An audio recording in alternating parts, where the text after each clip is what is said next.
Biz kadınlar, kadın iradesinin gaspının, eş başkanlık sistemimize yönelik bu saldırının hiçbir şekilde kabul edilmeyeceğini buradan bir kez daha haykırarak, burada bizimle Güneş'in kentinden bize dayanışmak için yanımızda bulunan bütün kadın arkadaşlarımızı sevgiyle, saygıyla Hepinize hürmetlerimi sunuyorum.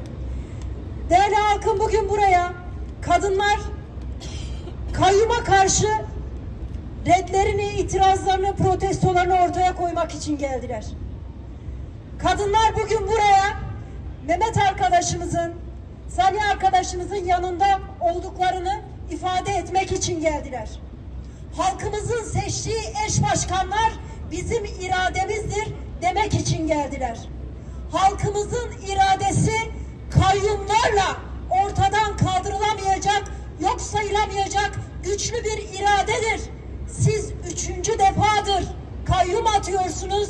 Bu halk 3 defadır size benim iradem sizin kayyumlarınızla engellenemeyecek bir iradedir mesajı verdikleri için buradayız. Adalet sisteminde, hukuk sisteminde yeri olmayan kayyumlarınızı derhal halkların kurumundan çekin ve halkın iradesine saygı duymayı öğrenin, saygı duymayı bilin.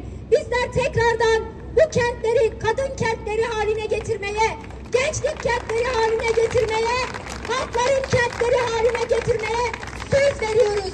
Kurumlarımızı geri alana kadar alanlarda direnmeye devam edeceğiz. Direngen kadın yoldaşlarımızı, halkları sevgiyle selamlıyorum. Hepinize tekrardan hoş geldiniz diyorum.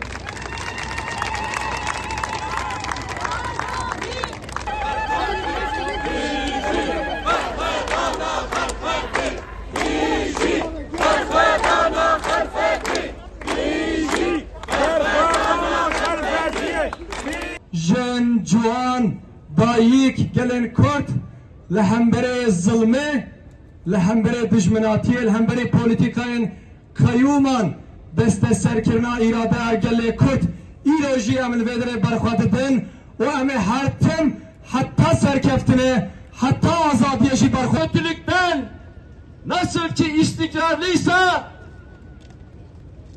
haklarımız da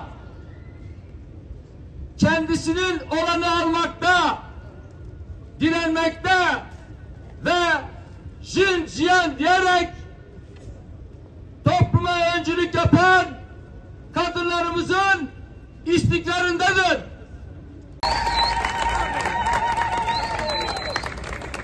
Kayyum gidecek, biz kalacağız.